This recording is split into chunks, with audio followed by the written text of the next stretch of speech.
Forward to the next question, question number 4। क्या वो क्या कह रहा है? Estimation of serum creatinine, that means alkaline picrate method. हम सीरम क्रेटिनिन की वैल्यू निकालने की कोशिश करेंगे ब्लड के सैंपल में से, पेशेंट के सैंपल में से। इसका जो पर्पस है वो क्या है? किडनी फंक्शन को मेजर करना है, किडनी जो है पेशेंट की वो सही से काम कर रही है या नहीं कर रही है, using serum creatinine level. Again ये बहुत इंपॉर्टेंट फैक्टर है किडनी के हेल्थ को मेजर करने के लिए, किडनी के हेल्थ को, किडनी का फंक्शन को जानने के लिए किडनी अपना काम सही से कर रही है या नहीं कर रही। इसके लिए क्या क्या चाहिए होगा आपको?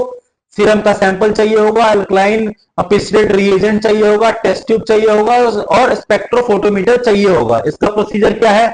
अगेन सबसे पहले आपने सैंपल को कलेक्ट करना है पेशेंट की बॉडी में से, उसके बाद सैंपल में मिक्स करना है क्या? Alkaline picrate reagent. इस रिएजेंट को आपको सैंपल में मिक्स करना है।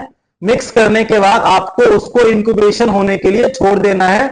आपको उसको रूम टेम्परेचर पे 15 से 30 मिनट छोड़ देना है और उसके बाद स्पेक्ट्रोफोटोमीटर की हेल्प से आपको ये चेक करना है कि उसने कितनी लाइट एब्जॉर्ब करी है।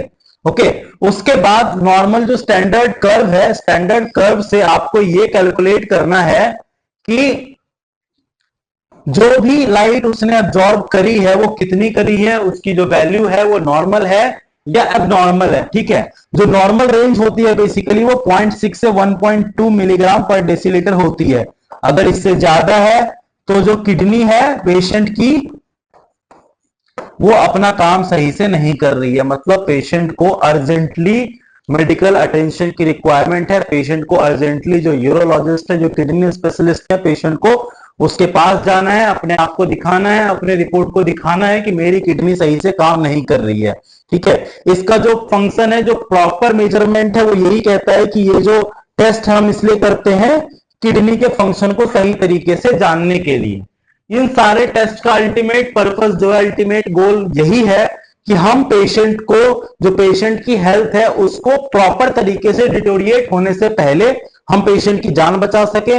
अगर पेशेंट की किडनी सही से काम नहीं कर रही है तो उसको अर्ली स्टेज में हम डिटेक्ट कर सकें और डिटेक्शन होने के बाद उसका प्रॉपर तरीके से हम ट्रीटमेंट दे सकें और ट्रीटमेंट देने के बाद पेशेंट की किडनी जो है वो प्रॉपर तरीके से दोबारा से वर्क करने लगेगी। यहां पे आपका क्वेश्चन नंबर 4 कंप्लीट होता है। मिलते हैं अगली वीडियो में। Thank you.